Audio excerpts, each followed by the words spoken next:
raça, raça. Amor e paixão, eu digo raça, raça. Amor e paixão, eu digo raça, raça. Amor e paixão, hoje tem festa na favela, o Flamengo foi campeão. Saudações rubro-negras! Começando aqui mais um Fla Rap Podcast. Eu sou o Juan Calheiros. E se no episódio anterior entrevistamos um especialista em fazer gol, que era o Nunes, né? Hoje vamos falar com um especialista em evitar os gols, o Wilson Roberto Gotardo, ou então Wilson Gotardo para o mundo do futebol. Seja bem-vindo, xerifão. Opa, saudações. É sempre bom ter essa oportunidade de falar um pouco sobre a vida, a carreira, né? Momentos importantes, as frustrações também. Para ter um lado humano. Atrás de um atleta existe um lado humano. É importante estar conhecendo e entendendo um pouco as ideias, né? Com certeza. E aí, como de costume, eu vou passar alguns títulos e números aí do nosso convidado com a camisa do Flamengo para dimensionar um pouco os nossos ouvintes, né? Foi campeão carioca em 91 pelo Flamengo, assim como da Taça Rio, a Copa Rio também em 91, o Troféu Eco 92, Troféu Brahma de Campeões também em 92 e o Brasileirão, acho que foi o título mais expressivo aí também em 1992 pelo Flamengo. Em 93 ainda teve a Taça Libertad e o Troféu Raul Plasma, isso tudo com a camisa do Flamengo, fora os outros clubes, né? Passou aí pelo Flamengo de 91 a 93, com 131 jogos e 8 gols marcados, de acordo com a fonte. E ainda a Seleção Brasileira, 6 partidas também em 1991. Gotardo, agora você é de Santa Bárbara do Oeste, né, interior de São Paulo. Começou a carreira lá no União Barbarense. O que te levou ao mundo do futebol? Eu acho que foi a influência dos meus tios e meu avô, que eram palmeirenses, na verdade, um tio já faleceu, um avô também, né? Eu acho que essa influência de gostar de futebol, acho que não ter muito o que fazer e os finais de semana tinha aquele jogo na TV, meio que fui adotado por eles para estar acompanhando alguns jogos na cidade, né, que é o clube da minha cidade, União Barbarense, e também cheguei a ver na Redondeza, né, nas cidades vizinhas, alguns jogos do Palmeiras, né, em Campinas, em Jundiaí. Cheguei a fazer esse passeio, era bem garoto, bem pequeno mesmo, né? E aquilo foi crescendo, sim, de repente, né? E quando assistia também, ia ao cinema para ver o que tinha, né, dentro da programação na faixa etária, passava também as imagens do Maracanã, do Canal 100, tudo isso, né? E aquilo foi crescendo na minha alma, né, no meu espírito, para tentar realizar esse desejo. Eu acredito que foi bem isso, né? Mas sempre com muitas incertezas, muitas dúvidas também. Eu não achava que poderia ser um atleta profissional, que era tudo muito difícil na época, né? Você não tinha nada de tecnologia, não tinha nada. Era apenas ali um clube na segunda divisão e eu era apenas um garoto, né? Franzino, magricelo, sonhando um pouco. Quantos anos você entrou no Barbarense? Eu entrei com 15, 16 anos, no juvenil, era juvenil na época, nem juniores era, né? Porque após o juvenil tinha os aspirantes que eles falavam na ocasião, e com 17 eu já fazia parte do time principal. Eu era o tapa-buraco da defesa do time principal. Então eu jogava em várias posições. Foi revelação. Quando eu fui contratado pelo Guarani, eu joguei de volante. Foi num jogo uma quarta-feira à noite, jogando contra o Primavera em Indaiatuba. Vencemos de 4-0 e esse jogo eu joguei muito bem, né? E na época era 4-3-3. Sendo que o meu 3, eu tinha 2 meias. Baixinhos e gordinhos. Você vê a barbaridade que eu corri, né? Você era o único para correr para eles, né? Foi, e cobrir os laterais ainda, né? Era aquele esquema tático mais engessado, né? Assim, mais tradicional, né? Mas as equipes jogavam assim também, mais espaçado, né? As entrelinhas e tudo mais. Era muita qualidade, assim, eu lembro, assim, de vários jogadores que eu joguei na segunda divisão, de muita qualidade, que jogariam hoje a Série A. Tenho certeza. Ah, bacana. Aí, como você falou, então, você foi pro Guarani com 19 anos, ficou lá 4 anos, deu uma passadinha no Náutico ali bem rápida, antes de chegar ao Botafogo, onde você ficou aí grande parte, né, da sua carreira, 3 passagens, aquela coisa toda. Em 91, você trocou o Botafogo pelo Flamengo, e mesmo sendo rival, você conseguiu ter o carinho aí das duas torcidas. O que você acha que atribui ter conseguido administrar bem essas duas torcidas, mesmo com a rivalidade de uma e de outra? Assim, a rivalidade é enorme, absurdamente, mas eu vejo ainda uma diferença, uma marcação mais implacável da torcida do Botafogo para comigo por ter jogado no Flamengo, né? Porque eu saí do Botafogo e fui para o Flamengo. As circunstâncias da vida, né? O mercado me colocou numa negociação dessa, entre dirigentes, né? Coisas que o mercado oferece no início da temporada. Eu acredito que, assim, a minha relação com a torcida sempre foi muito franca, muito sincera, né? Eu nunca fui um atleta omisso, acovardado, e às vezes até cometia alguns erros, né? Justamente por não saber lidar um pouco com algumas atitudes, né? E paguei um preço tanto caro por isso, mas eles sempre viram em mim a transparência e a honestidade. Eu acho que isso aí é a identificação com a torcida do Flamengo, do Botafogo, por onde eu passei, né? Não tô falando de nível de atleta, jogava muito, jogava pouco, entendeu? Não é isso não, tô falando de identificação. Acho que isso aí, eu recebo muito carinho da parte da torcida do Flamengo, como eu recebo, citando outros clubes que eu passei e que marquei a história, né? Botafogo, Cruzeiro. Diariamente eu recebo uma notinha, um abraço, um elogio, pede um vídeo pro meu pai, não sei o que, meu pai é muito seu fã, não sei o que, ainda bem que tá no pai, não chegou no avô ainda. Calma, vamos com calma. Essa relação aí, ela é por isso mesmo. E os flamenguistas respeitam também muito a minha história que eu fiz no Botafogo. Eu acho que isso aí não vou dizer que é uma virtude, mas isso demonstra o carinho. Sim. Eu tenho por mim que, além disso, como você falou, essa transparência de mostrar que tem carinho com as duas torcidas e ter o lado profissional que você está exercendo ali a sua função, fora o lado que dentro de campo você entrar e corresponder com as duas camisas, a torcida até fica sem ter muito o que falar, né? Porque às vezes o cara vem de outro time e aí não joga bem no teu, tu fala, porque fulano também torce para aquele time, ou identificado com aquele time, e aí não tá querendo muito jogar aqui. Tem um pouco isso, né? Tem, eles falam que existe uma identificação com aquela camisa, com aquele clube, onde jogou menos, jogou mais, né? Ou, de repente, teve uma fase boa. Então, cria-se esse vínculo, assim, dessa forma. Mas da minha parte, não. Quando eu cheguei no Flamengo, eu ouvi de muitos torcedores, falei, pô, que bacana você vir aqui, a gente está precisando de um cara assim. Porque é muito, muito difícil jogar no Flamengo quando você não é formado nas categorias de base, né? Você está chegando lá, você é meio que um intruso, sabe? Porque o Flamengo tinha aquela onda da década de 80, né?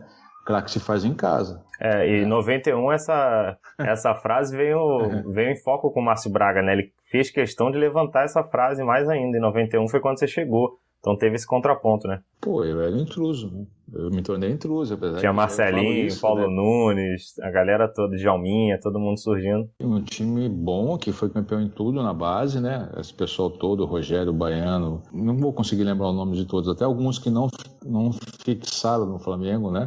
O Piá, Luiz Sim. Antônio, Paulo Nunes, né? O Djalma, esse pessoal todo, né? Celé, vou tentar lembrar, se tinha algum goleiro, era o Roger, né? O pessoal subindo. Enfim, aí eu cheguei lá, falei, pô, esse cara chegou aqui, né? Mas o que acontece? A minha maneira de ser, de trabalhar, de treinar, de conduzir, de dialogar, criar relacionamento, é normal.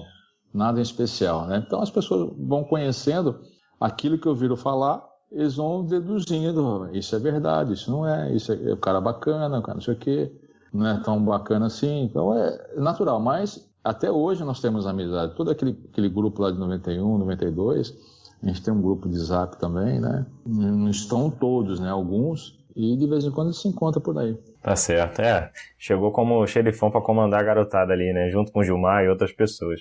Em várias outras entrevistas você já coloca o título Carioca de 89 como um dos mais importantes para você, né? O mais marcante, porque estava aquele jejum de 21 anos e tudo mais, e foi justamente em cima do Flamengo, né? Que você veio defender depois.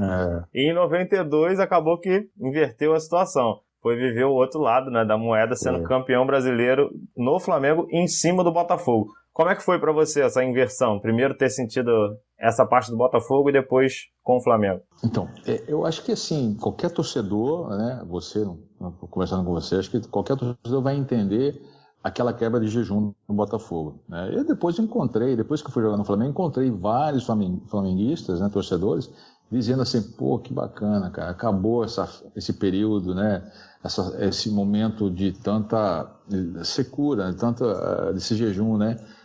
Que bom que o Botafogo acabou com isso. Realmente é desagradável para todo mundo, para o clube, para os atletas, né? Mais um ano, né? Então foi assim, bem assim. O pessoal aceitou bem. acho que pela história que o Botafogo vinha carregando, né?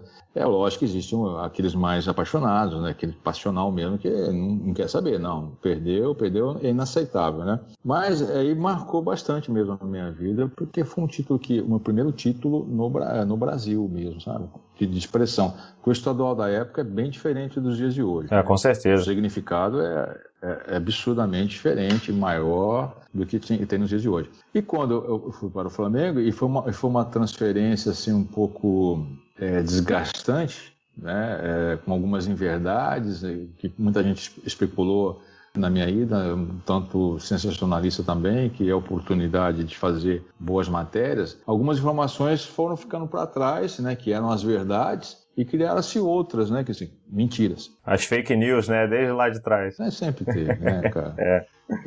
Apesar que hoje em dia se fala muito de fake news, até hoje eu não consegui ler, descobrir se é fake news ou se é true news, né? Porque tem muito de verdade também, né?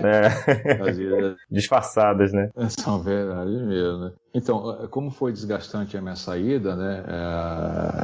E eu sofri bastante com essa transferência, porque as inverdades são ditas, é como você lançar as penas ao vento, né?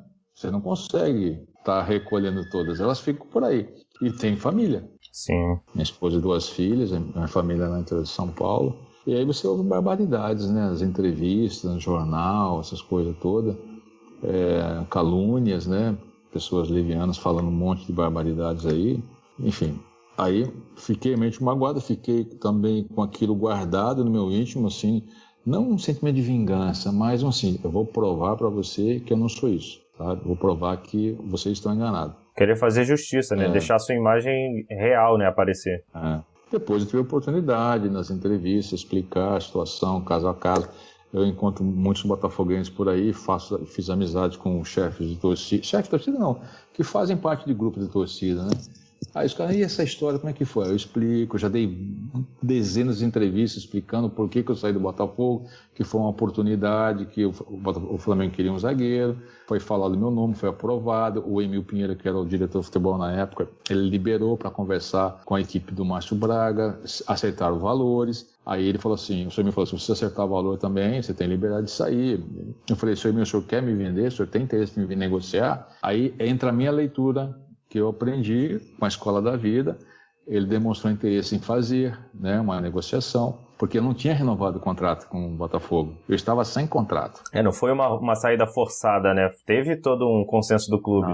Consenso, todo um processo de transferência. Eu não tinha renovado, ou seja, era um atleta que ia diminuir alguma coisa no orçamento do clube.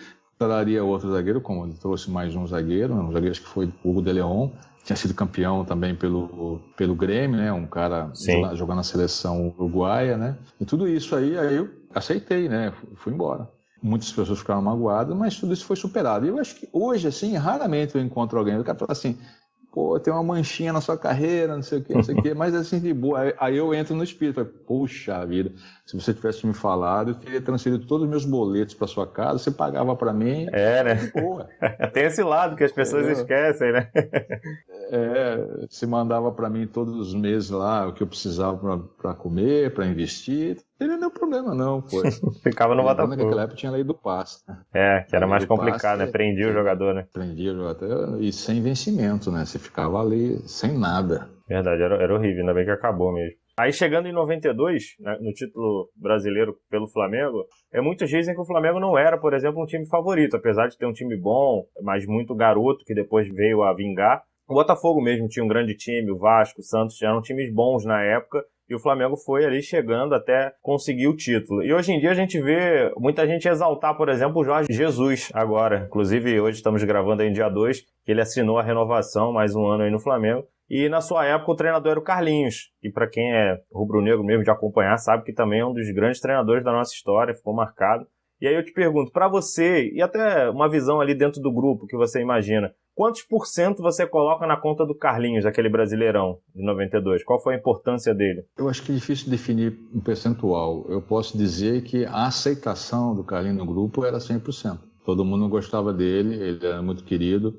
Ele tinha uma maneira de expressar assim, carinhosamente com os atletas, sem perder o controle, sem perder a gestão de grupo, né? Ele tinha uma didática de de treinamento, de palestra bem interessante, que até eu uso também com meus atletas, que eu também sou treinador, né? Uhum. Apesar de só trabalhar em clubes pequenos, né? Mas eu uso bastante daquilo lá, as explicações, né?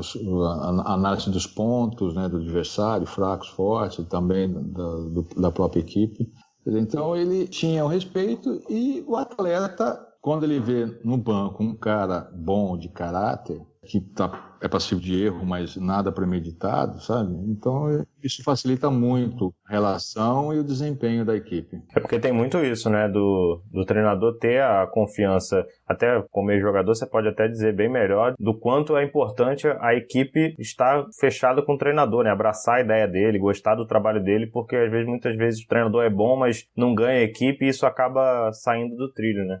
O futebol é muito diferente, você não tinha informações assim a cada segundo, você tem que buscar as informações. Isso demorava dias às vezes. Eram telefonemas, eram fax. Hoje não, você na ponta do dedo você traz o mundo ao seu conhecimento, né? Certeza. Você tem hoje 5, 6, 10 profissionais através das ferramentas, né? Que hoje tem a tecnologia, a ciência, trazendo inúmeras informações para você tomar as decisões, né? Para você saber o que é certo e o que é errado, pelo menos orientar, né? E aquilo era muito difícil, né? Da comissão técnica. Tanto é que aqueles princípios, aqueles conceitos, né, hoje em dia pouco se usa para os dias de hoje, né, justamente pela evolução. Uhum. Você tem a área psicológica, tem, né, a psicologia, não se falava em fisiologia, hoje já tem, ela é uma excelente ferramenta para isso, a análise de desempenho, tudo isso. E a gente era uma relação mais franca, mais assim, simples, né, mas bem contundente mesmo no que tem que se fazer, né, é isso, pronto e acabou. E foi assim naquele ano, 92, né? Uma equipe que foi crescendo na competição para chegar até a final. A torcida grita, é campeão, é campeão, é campeão. O Wright pede a bola e apita. Termina no Maracanã. Flamengo, campeão brasileiro de 1992. Agora eu vou entrar num tema um pouquinho polêmico aí, só para saber um pouquinho da sua opinião. É que recentemente teve um dirigente do Corinthians, né, que deu uma declaração polêmica, considerada homofóbica por muitos, a respeito da camisa número 24, que o Vitor Cantilho, que eles contrataram, usava antes de chegar no Corinthians. E ele deu uma brincada, dizendo que aqui não, que aqui é Corinthians e tudo. E no Flamengo você chegou a usar esse número na Libertadores, né? Na época da Libertadores, a inscrição normalmente vai até o 30 e você ficou com a camisa número 24. Na época, tinha alguma brincadeira, resistência dos próprios jogadores e tal, alguma objeção em relação a essa questão do número, ou sempre foi muito tranquilo? Pô, você tá falando aí, eu não tô nem lembrado disso.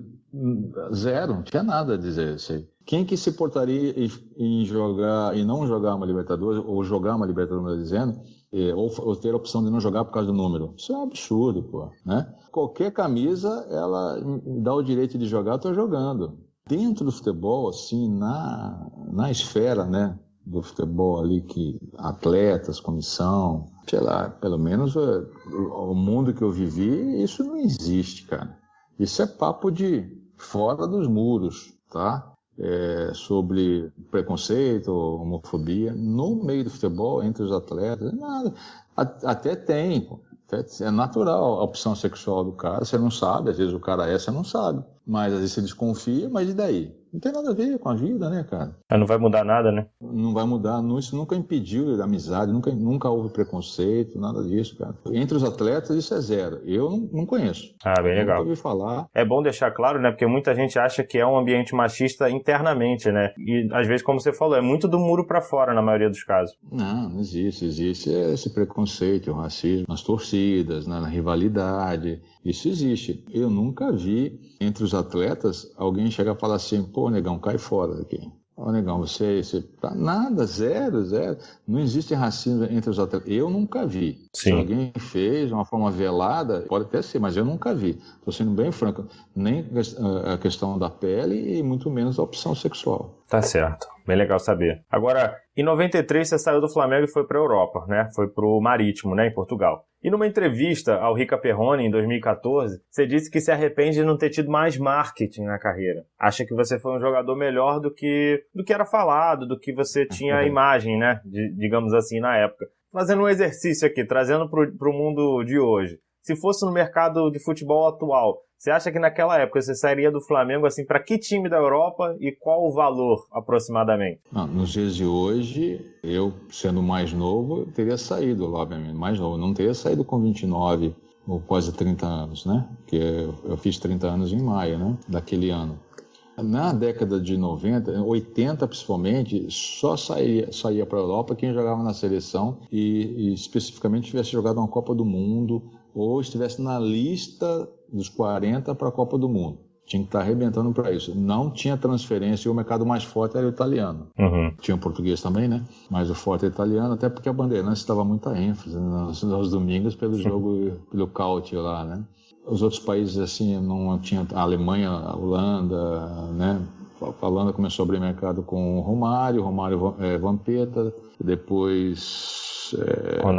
Ronaldo, né? As entradas assim, ou seja, passou a ser um país de revenda. Assim como Portugal também foi clubes de revenda, né? Porta de entrada, né? Porta de entrada. Então foi isso. Agora, nos dias de hoje, qualquer atleta se transfere, a praticamente qualquer idade. O atleta hoje, sub-10, sub-8, já é analisado, observado pelos observadores europeus, né? Hoje é muito mais fácil. Já começa a buscar se há descendência europeia, se é possível um passaporte europeu, né? Já começa a pesquisar tudo sobre a vida do atleta, né? E naquela época, como você falou, ou, por exemplo, a gente vê jogadores como o Zico, o Júnior, que são ídolos, né, eternos aí do Flamengo, que jogaram em times como Udinese, Torino, Peru. Hoje em dia, por exemplo, já iria direto para um Real Madrid, um Barcelona. Então tinha essa diferença de mercado, né, europeu. Tinha diferença sim, né? Talvez poucos se transferiam mesmo para os times de alta performance, ou seja, de grande marca.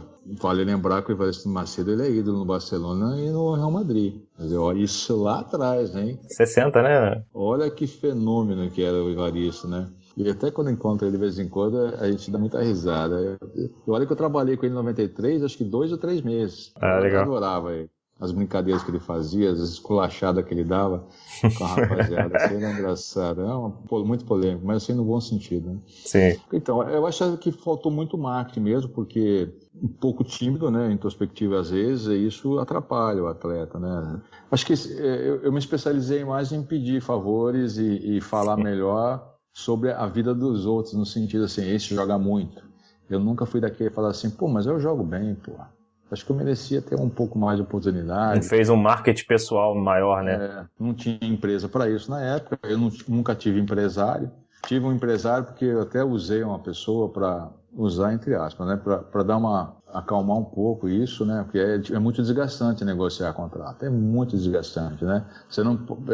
Era inadmissível se chegar e falar assim, mas eu quero esse valor porque eu jogo bem, eu sou importante para o time. Quem é que tem coragem de falar isso? Eu nunca tive coragem. Então é melhor você usar alguém para falar bem, né? Então foi assim. E aí eu, analisando bem, eu tenho essa sensação de que me faltou isso, eu poderia ter ido mais longe com esse marketing. E também tinha a sensação que eu sempre fui um jogador barato. Pela produtividade que eu oferecia ao clube, na forma geral ao clube, não só ao time, foi um atleta barato. Deveria ter sido mais valorizado, né? Porque ajudei a produzir vários jogadores da base, diversos atletas que se aproximavam e eu me dedicava um tempo na orientação familiar, né, profissional, alguns estímulos, motivação.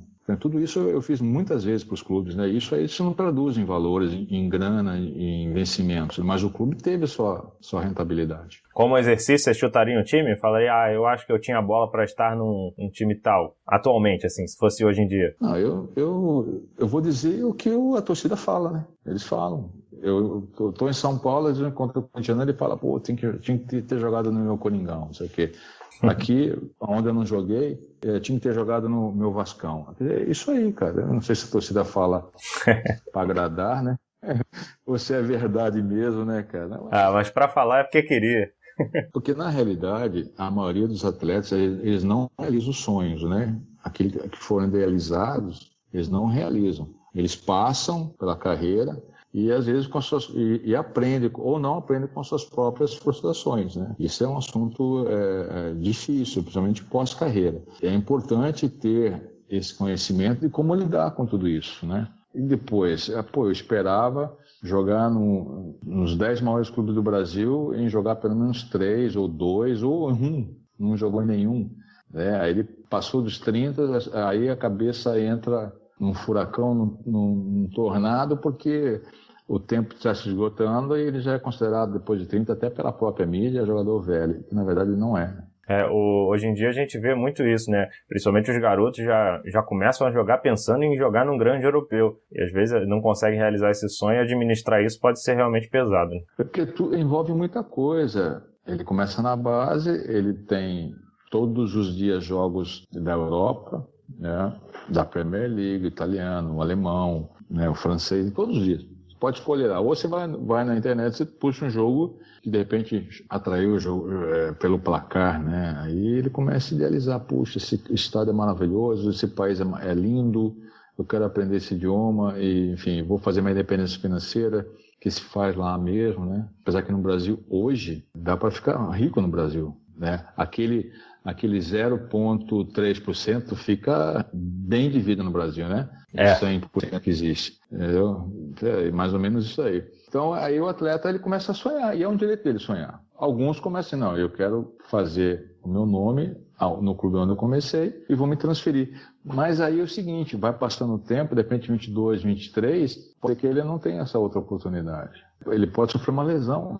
Você tem os acasos da vida, né? Sim. Pode ser lesão, um acidente na sua casa, um acidente de trânsito. E depois, acabou a oportunidade, cara. Então tem que refletir bastante na situação.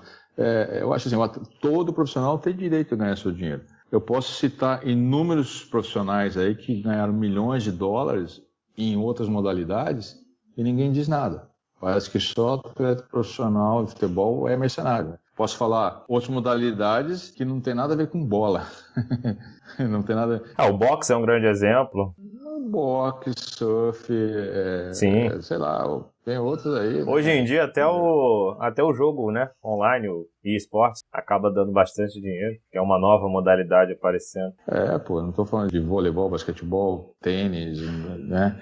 Até porque isso aí, basquetebol e voleibol, eles são extremamente profissionais, né? Apesar de ter um nome de esporte amador. Não tem nada amador. São profissionais e bem profissionais. Aí depois, em Portugal, você ficou lá um ano e voltou pro Botafogo mais uma vez. Aí em 95 mesmo ainda deu tempo de ganhar mais um títulozinho ali no São Paulo, né? Rapidinho, uma passagem vitoriosa lá, a Copa dos Campeões Mundiais, 95. Aí voltou e foi campeão brasileiro em 95 com o Botafogo. E em 97 você novamente deixa o Botafogo e vai para o rival, que é o Fluminense. Mesmo que uma passagem curta, muita gente até não lembra, mas você passou em 97 pelo Fluminense. Como foi para você, de novo, ter que viver isso? Né? Não sei se tem a mesma repercussão com a torcida do Flamengo e Botafogo, exatamente por ter sido mais discreto, mais rápido. Mas naquele momento, ao mesmo tempo, você já era mais identificado com o Botafogo. Como é que foi essa troca por um rival de novo? Que em 96 foi um ano muito difícil também, Botafogo, né? Acho que ficou em, décimo e pouco na classificação, sempre com salários atrasados, né? Muito desgastante. E a minha posição de não ser omisso, de tentar resolver, isso gera desgaste. Aproximando o final do ano, não houve assim, nenhuma iniciativa, houve uma troca de diretoria, houve eleição, e o presidente que entrou na época não demonstrou interesse em renovação de contrato. O treinador que chegou também, eu acho que não fez nenhuma carga para isso, né? Não se interessou. Eu peguei e tirei umas férias, assim, as primeiras férias decentes que eu tirei com a minha família foi esse ano, a virada de ano, 96, 97, né? Eu viajei com as minhas filhas pequenas, fui para os Estados Unidos, nunca até então tinha ido, né? Não tinha GPS, era tudo no mapa de papel, né? O inglês nunca foi bom, mas deu tudo certo. Ficamos lá 18 dias, voltei treinando, me preparando, e isso surgiu. O Vasco, eu jantei com o senhor Calçada e o senhor Eurico Miranda, quase que acertei, assim, faltou pouco, porque faltou mais a comunicação, né? O Eurico era deputado federal. E nisso demonstrou interesse o Fluminense. Aí, lógico, né? O Fluminense é clube grande, pô. Eu fui conversar, mesmo jogando na Série B. O Fluminense estava na Série B nessa época. Eu falei, é um desafio, né? Série B, botar o Fluminense na Série A. Olha que legal. Então eu comecei já a projetar o futuro, né? Sim. Fazer parte disso, esse resgate do Fluminense. Fui para lá, discuti o contrato, fizemos o contrato lá com umas cláusulas e tudo muito bacana.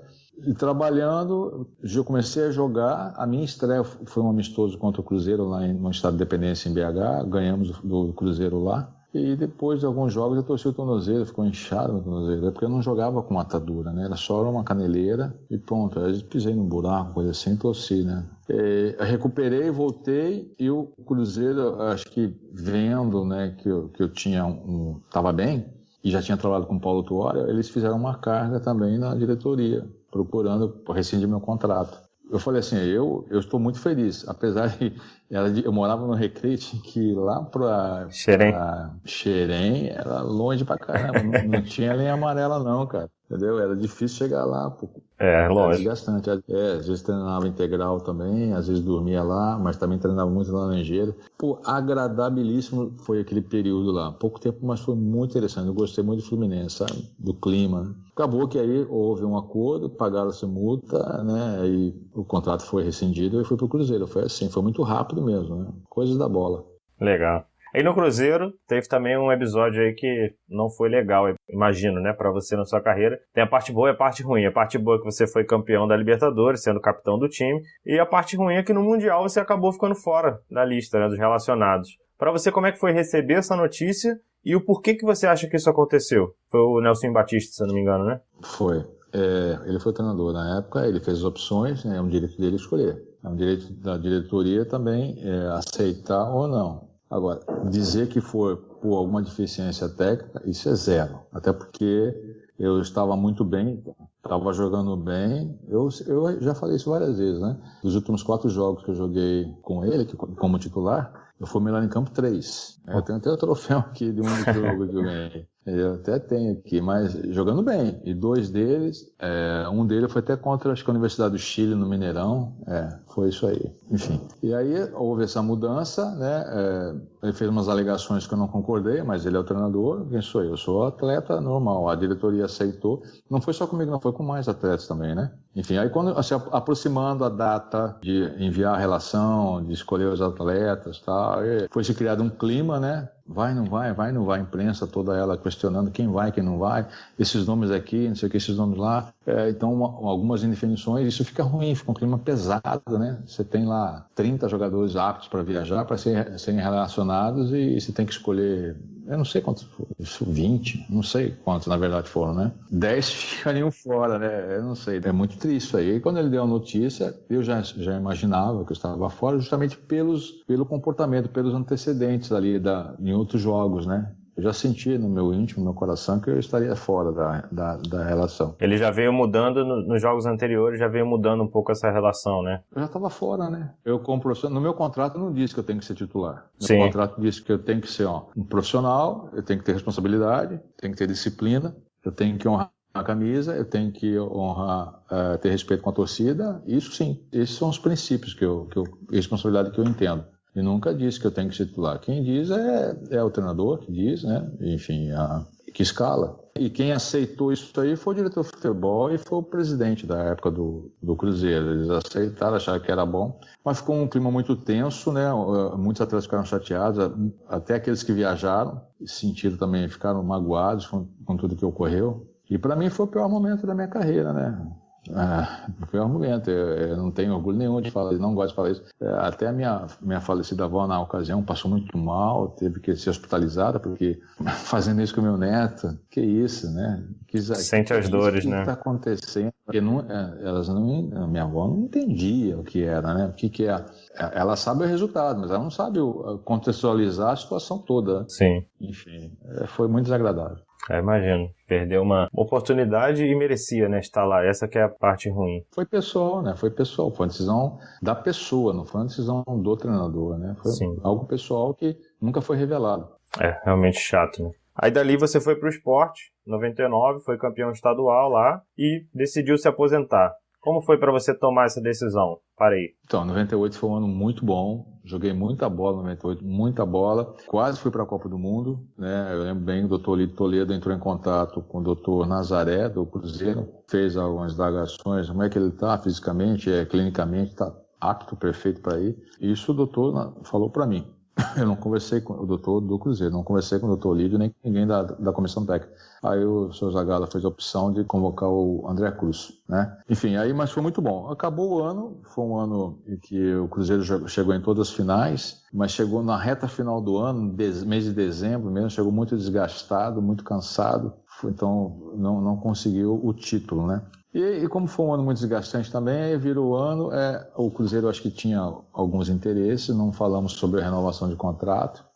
Eu saí, estava com minha casa montada em Campinas, né? Fui para Campinas e não renovamos, acabei ficando. Aí eu fiz a opção de jogar em clubes próximos, né? Cada família não ia levar a família, né? Ficaria ali em Campinas. Tentei alguns clubes mais próximos, né? Até teve a oportunidade de voltar para o Rio, mas eu não achei interessante.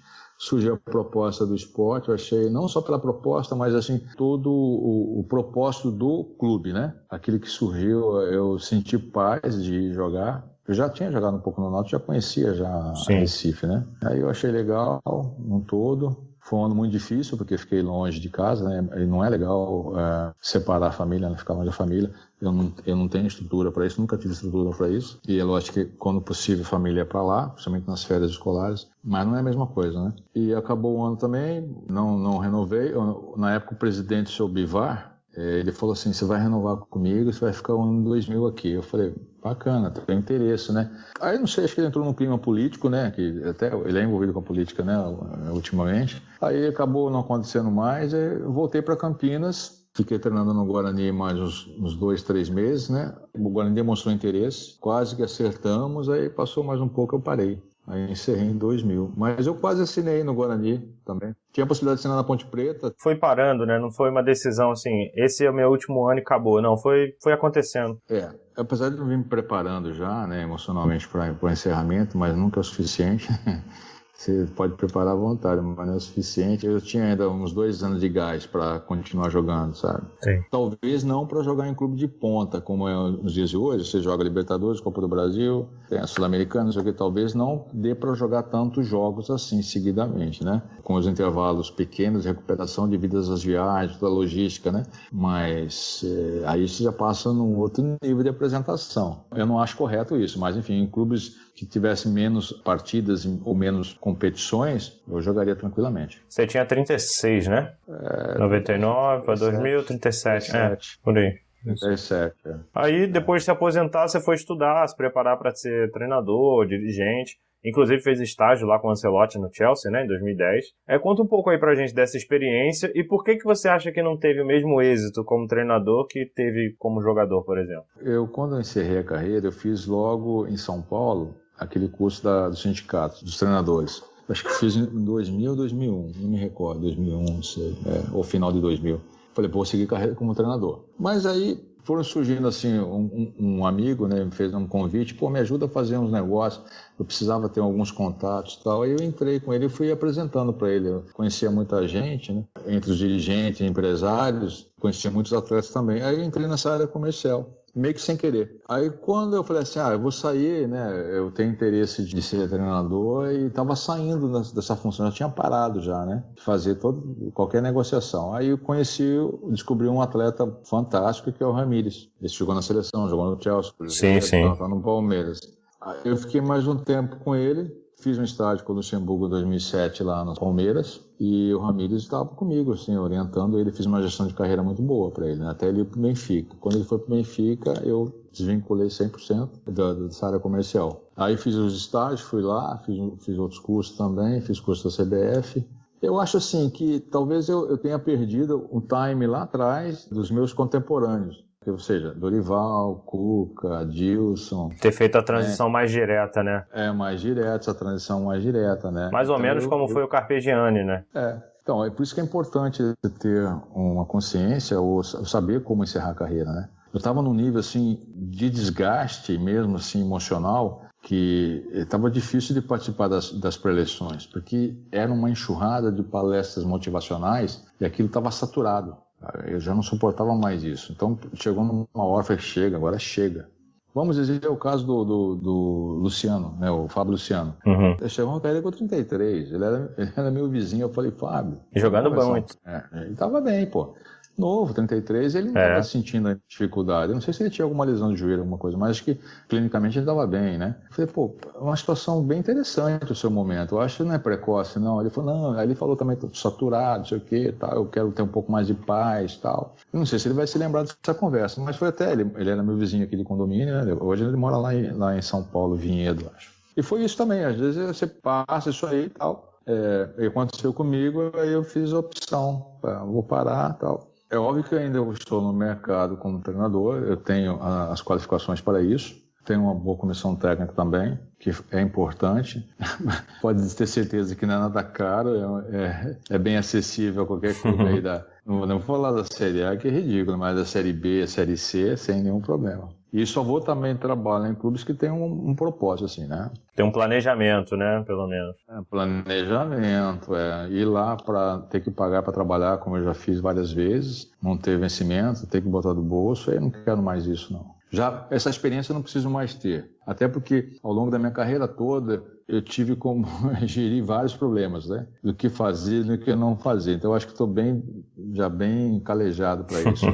Para entender o que são problemas, o que são frustrações, o que são alegrias e vitórias também. Falando em problema, vou te fazer uma pergunta relacionada a isso. Em 2014, você era dirigente do Botafogo, teve um desentendimento ali com o goleiro Jefferson, que é ídolo também da torcida, antes de um jogo contra o Santos.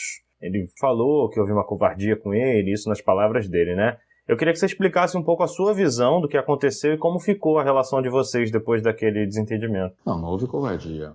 Houve sim um comunicado a ele para se apresentar ao jogo. Ele fala que não, a palavra dele contra a da diretoria, da comissão técnica, todo mundo sabia, né? Ele foi comunicado e ele não se apresentou. A imprensa perguntou, ele não se apresentou. Foi só isso aí. Zero covardia, né? Foi uma atitude dele, tanto é que ele chegaria no hotel e falaria assim, não reúno com ele. Eu falei por telefone, se apresenta aqui, tem condições, joga. Não tem, vai embora. Por quê? Existe um compromisso no grupo. Você tem mais 30 jogadores, mais 35 jogadores, né? Nós temos que tratar todos de uma forma igual, cada um tem a sua história. Mas a disciplina vale para todos. Né? Eu nunca abri mão de disciplina, nunca abri mão de respeito, essa coisa assim. A minha relação é muito transparente, com qualquer jogador. Estrela ou não, subindo da base, fazendo transição. Compromisso é com a lealdade. Aí ele achou melhor não se apresentar, foi para casa e no dia seguinte treinou. Ele treinou de manhã, ele não se apresentou. E assim foi. Existem várias versões, mas mas essa é a verdadeira. Né? Você tem aí e-mails trocados, tem mensagens trocadas, tem tudo isso aí. É uma opção dele. Chegou a se acertar com ele, digamos assim, ou de ter uma conversa após isso meio que definindo, ou ficou um clima ainda em relação a isso? Não tem amizade, não. Tem amizade, porque eu sei o que aconteceu, pô. Eu vivenciei tudo aquilo, eu sei coisas que acontecem nos bastidores, eu não preciso me sujeitar a determinadas situações. Então, para mim, não é só isso, não é? Foi um caso isolado. Foi um ano de muita turbulência no Botafogo. Muita turbulência mesmo, né? Tudo que falar, eu falei. Após isso, você não se fala mais nada. Eu entendo assim. Quer falar alguma coisa agora? Não tem motivo para falar. Tudo isso que eu estou dizendo aqui já foi dito na época e foi dito para o próprio atleta. Então não tem novidade. Fora isso, se for abrir um outro campo de discussão sobre um outro assunto, aí é outra situação. Que eu acho que não é conveniente, de repente, para algumas pessoas. Entendi. Saindo um pouco desse assunto, para os mais novos, eu me incluo um pouco porque eu era criança, né, quando você jogou no Flamengo, 91, 93, eu tinha 1 a 3 anos, vou fazer 30 agora. Tem algum jogador da atualidade que você assemelha ao Wilson Gotardo? Você olha assim e fala, pô, esse cara joga igual eu jogava. Cara, eu não sei, eu acho assim, o bom zagueiro é aquele que reúne diversas qualidades, né, ou seja, leitura de jogo, comprometimento, disciplina, posicionamento, alguns princípios de jogo, né, da forma de jogar, né, tudo isso aí, antecipação, saída de jogo, força, imposição, né, liderança. Acho que o bom zagueiro é isso, né? Eu sempre fui contra chutão, né? Às vezes tinha que dar em alguns momentos, até pela estrutura tática, pela forma de jogar diferente dos dias de hoje, mas procurava direcionar esse chute também, não era só aleatoriamente, tinha que direcionar o chute para tentar fazer uma jogada, né?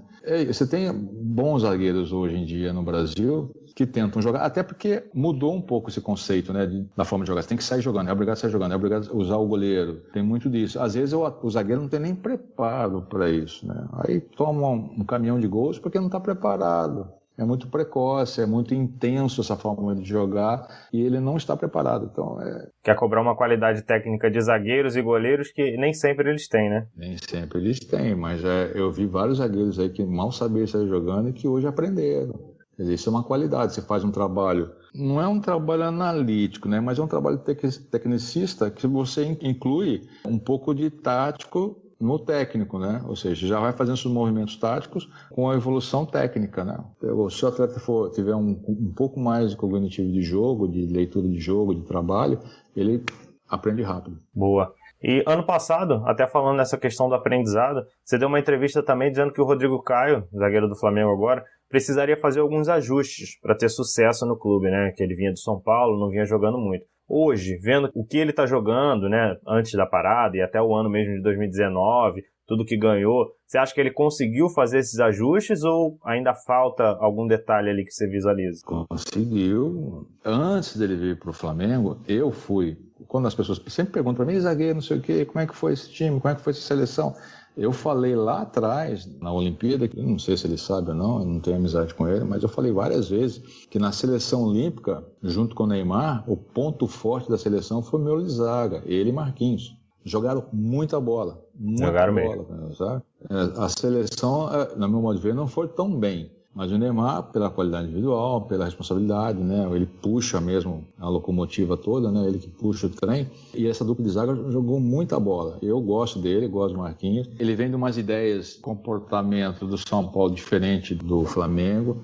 Ele se ajustou aqui, ficou mais consciente da função zagueiro, né? Que tem que se fazer. Ele tem um jogo aéreo fantástico, está antecipando bem.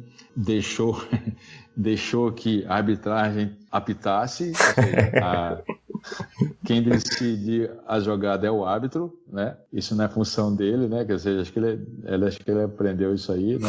Ficou marcado, né, com aquele lance. Você é um zagueiro.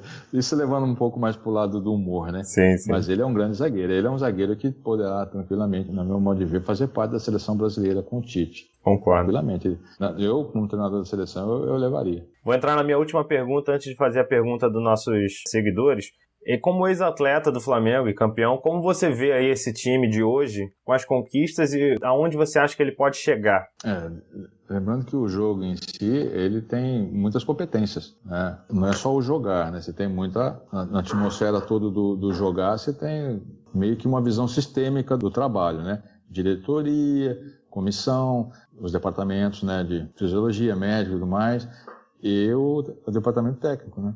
Primeiro, os jogadores são bons. Os jogadores são muito bons. Você tem lá jogadores um pouco mais cru, né, precisando rodar mais, mas o Flamengo encontra-se numa fase, economicamente, parece hoje, eu não sei ao certo, né, parece que está equilibrado pelos últimos 8 anos que trabalharam em cima disso. Os atletas são muito bem remunerados, tem uma comissão técnica enérgica, respaldada pela diretoria.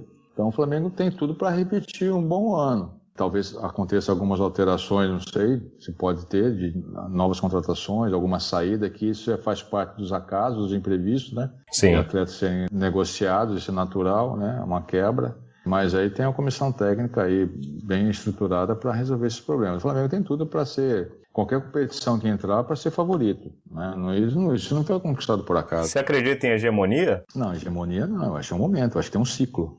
O ciclo agora é dele. Eu acho que a resposta é essa, né? O futebol brasileiro é sempre um ciclo, né? É um ciclo, você pode falar, citar vários europeus aí. Você tem um tempo, né? Até mesmo a permanência da Comissão Técnica Internacional. Tem um tempo, eu não sei mais quanto tempo ele vai ficar. Como será o comportamento num todo, caso um treinador brasileiro assuma? O treinador brasileiro assuma estudioso, disciplinado, correto. Como é que será o comportamento? Será o mesmo? Qualquer alteração no que vem hoje pode desencadear a mudança em todo o cenário, né? Isso é verdade. Pois acaso. Exatamente. Vou entrar aqui no Voz da Nação, que é a pergunta dos nossos seguidores. Pediu para eles mandarem umas perguntas. Eu escolhi 3 para fazer para você. A primeira é do Lúcio Rogério, lá de Brasília. Ele perguntou qual atacante adversário foi mais difícil de marcar, por quê, e queria saber também quem venceu esse duelo, se foi você ou foi ele. Cara, todo atacante que normalmente tem prestígio, tem seleção nas costas, tem transferência internacional, todo atacante tem qualidade, né? Tem aqueles também que não são renomados, mas que também eram bons. É aquela história assim, o cara tinha condições de ir mais longe, mas não foi. Né? Sim. Não tem como citar esses nomes, mas os mais famosos mesmo com quem eu joguei, todo mundo sabe bem, né? Que é desde a época de São Paulo lá, jogar no São. Eu joguei com ele no Guarani, o Careca. Depois joguei contra ele no São Paulo, né? O Careca foi top. Depois aqui o pessoal do Rio aqui, né? O Romário também.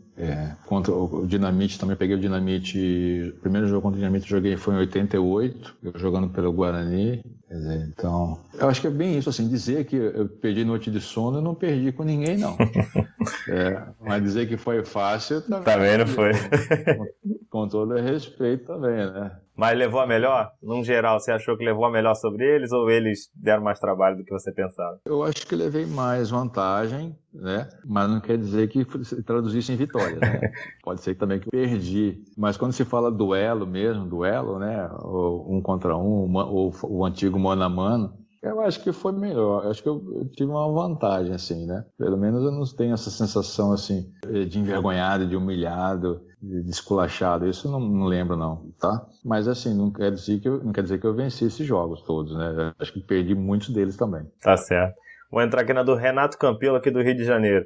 Qual a diferença entre o título de 95 com o Botafogo e 92 com o Flamengo para você? É bem diferente, porque a história do Flamengo nos campeonatos nacionais, você sabe muito bem, ele já tinha o campeão de 87, né? Depois tinha a Copa do Brasil em 90. Então o Flamengo não tinha esse jejum de títulos assim de expressão. E tinha uma equipe formada, ou seja, tinha uma equipe formada que já vinha de 90, né, 91, já tinha experiência de Libertadores e tal, tudo isso aí, uma equipe formada, bem desenhada, né? Todo mundo já sabia do clima, né, ou sabia das funções no Flamengo. No Botafogo, não. Você tinha também um jejum de título nacional. Eu acho que o último título nacional foi 68. 68 brasileiro, né? Era uma equipe excelente do Botafogo, né, historicamente falando. Né? Então tinha essa possibilidade. O título mais próximo que bateu na trave foi na era do Mendonça.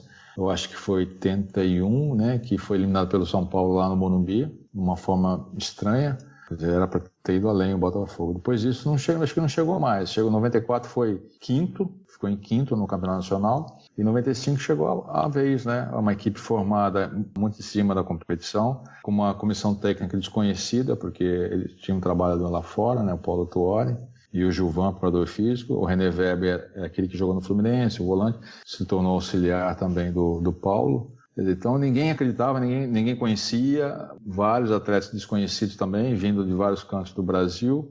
Uma situação bem diferente do Flamengo, né? Com uma infra também a desejar, até pela situação econômica do clube. A gente sabia também que a situação não era boa, né? Mas a gente entendia que tinha que fazer a nossa parte e a relação com o Montenegro sempre foi muito boa. Tinha uns conflitos, assim, as discussões, mas muito bacanas de conversar com ele, com o Antônio Rodrigues, com a diretoria, né, com o diretor financeiro, né, e era uma luta diária, né, cada dia tinha a sua história, tinha a sua sustentação para os trabalhos, os treinamentos, né, enfim, muito diferente do dia de hoje. O de hoje o Botafogo está super estruturado, né, os departamentos todos dele, pelo menos eu acho agora, né, depois de 2015 eu acho que está mais estruturado, porque tinha muita coisa que precisava melhorar, acho que agora já melhorou também, né.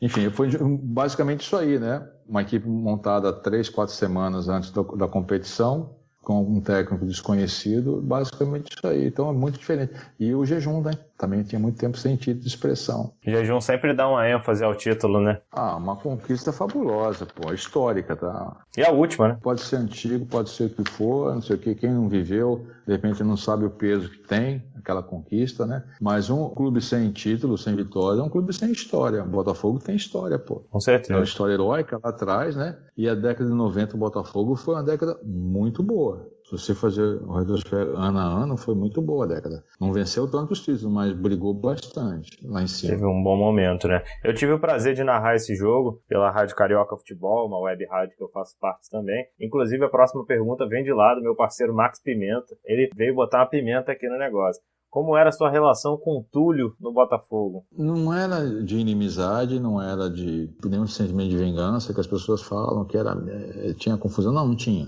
Tinha um comportamento, não tinha o meu. A gente se falava assim, normal, não tinha afinidade. Ele tinha maneira de ser, tinha os contratos dele, naturalmente, de receita e de publicidade. Parabéns, ótimo, né? Até porque ele conquistou isso. E a nossa ideia era o seguinte, vamos pensar no jogo coletivo, né? Então, basicamente, a cobrança era essa, trazer ele para unir forças, né? Para a gente ter o melhor desempenho. Eram 2 líderes, né? Não, ele não era líder, né?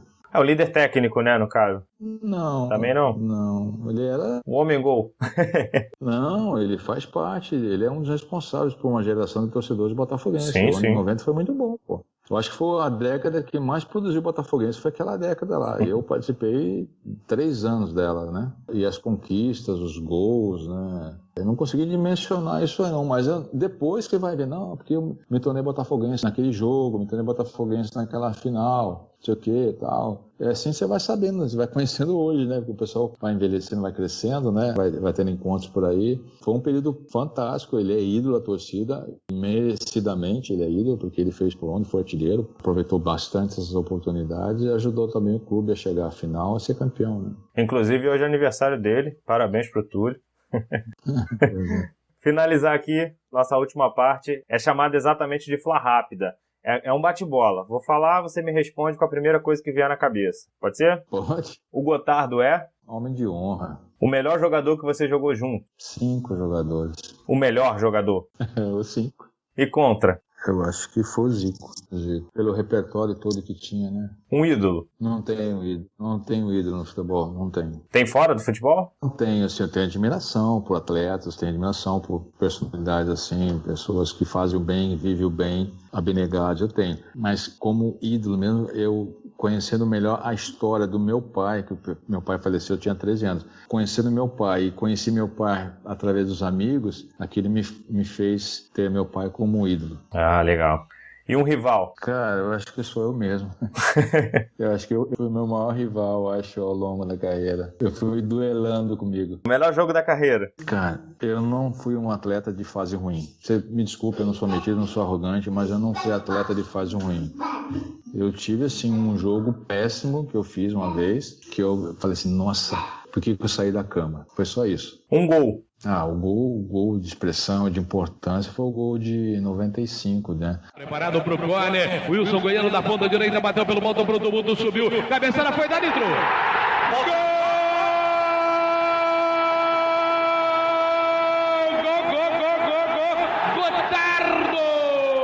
Gotardo, camisa 3 de cabeça, testando pra baixo, a bola foi lá no ângulo direito. Gotardo, camisa 3, abrindo a contagem aos 18, faz essa galera ir à loucura. Gotardo capita, agora Fogão 1, Santos 0, valeu! Agora eu já fiz 2 gols da rodada, tá? 2 vezes foi eleito gol da rodada. Foi um pelo Guarani e um pelo Botafogo contra o Paysandu e o Guarani contra a Ponte Preta. Show de bola. No início da minha carreira. Para finalizar, vou falar 4 números de camisa. Você vai me falar o primeiro jogador que me vem à sua cabeça com aquele número, beleza? Número 3. Luiz Pereira. Número 10. Eu não quero ser contraditório, mas eu vou dizer de um jogador que eu gosto muito, que é o Zidane. Era 10, né? Jogou com a 10, jogou com a 5. Jogou com a 5, né? Mas eu lembro do Zidane com a 10 também. Jogou também. Jogou também. Eu gosto muito do Zidane, muito. E ele falou assim, que a referência dele era o Zico, ele falou, eu lembro bem disso, né? De muitos, né? Número 7.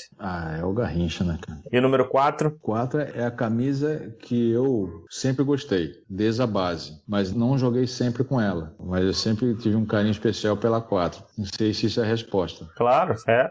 Ela foi escolhida por isso. Eu acho que se identifica mais com você. Eu joguei com a 4 mais pelo Flamengo, acho, do que por outros clubes, eu acho. Sim. Então, Gotardo, muito obrigado. Vou te liberar aí para ficar com seus netinhos, tá? Te agradecer a presença, a paciência com a gente. Foi uma honra, um prazer ter você como convidado aqui. Se quiser deixar alguma última mensagem, fica à vontade, o espaço é seu. A mensagem é o seguinte, não é aproveitar esse momento da pandemia, eu não sei se é utópico dizer que o mundo será melhor. sabe? O mundo só será melhor se você se tornar melhor. Se no seu íntimo você se tornar melhor. Não adianta transferir isso para os outros. Não adianta ter frase de efeito. Não adianta você produzir alguma coisa para ajudar alguém, mas se você também não é uma pessoa melhor. Então o mundo não será melhor. Acho que o primeiro passo é isso aí. Uma mudança interna, no íntimo, na alma, né? Compreendendo, sendo tolerante, seja amável, sabe? Saber dizer não, saber dizer sim, saber se calar. Acho que o mundo poderá ser melhor nesse sentido, né? Sem vingança, sem mágoa. Porque eu acho que saber se desculpar é bom. Saber pedir perdão é uma virtude. Mas eu acho que a virtude maior é saber perdoar. Acho que esse é maior. Muito obrigado, grande abraço, Gotardo. Sucesso. Valeu. Um abraço aí, tá? Um abração, tchau, tchau. Esse foi o nosso xerife Wilson Gotardo. É isso aí, nação. Não deixem de seguir a nossa página, @FlaRapOriginal, @CalheirosJuan, nosso convidado, Wilson Gotardo, e também os nossos parceiros, @TraveDeChinelo_oficial, @Urubu_notícia, e tem também as lojas parceiras, que é @fute.esport_oficial. Lá vocês têm 15% de desconto nas camisas do Flamengo. E @Clube Retrô, cupom de desconto FLARAP para camisas retrô do Mengão. Vocês podem ouvir esse podcast e outros episódios também no Anchor e no Spotify. É isso aí, rapaziada. Muito obrigado. Aqui é raça, amor e paixão. Everton Ribeiro é futebol raiz, sem tempo pra Nutella. Tem gol do Gabigol e vai ser festa na favela. G9 é artilheiro, ninguém segura o pique. Acelerando no campo, joga muito Bruno Henrique. Nem tenta alcançar que é burrice. No comando da zaga, Rodrigo Caio, é claro que é xerife. Isso é Mengão, segura a ginga. É manual do Vapo, Gerson, nosso Coringa. Vitinho e Renier, a torcida perde a linha com a dupla mais pesada. Felipe, Luiz, Rafinha. É bicicleta, é chapéu, é caneta aí. Já pode entregar o Puskas pro Arrascaeta. Diego, camisa 10, segura o capitão. Cruzar na área, golaço de cabeça do Arão. Rodolfo e Pablo Mari, fechando aquela zaga. Diego Alves no gol, vixe, não passa nada. A torcida mais bonita gritando na arquibancada. Ainda tem Jorge Jesus no comando da parada. Vem, é 7 vezes campeão.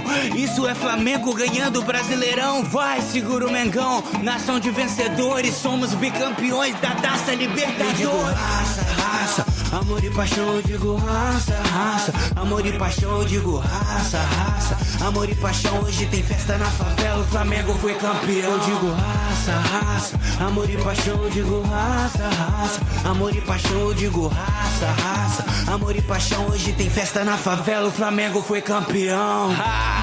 Salve, salve, nação rubro-negra, que ano incrível, campeão carioca, campeão brasileiro, campeão da Libertadores, o mundo é nosso, voa Flamengo!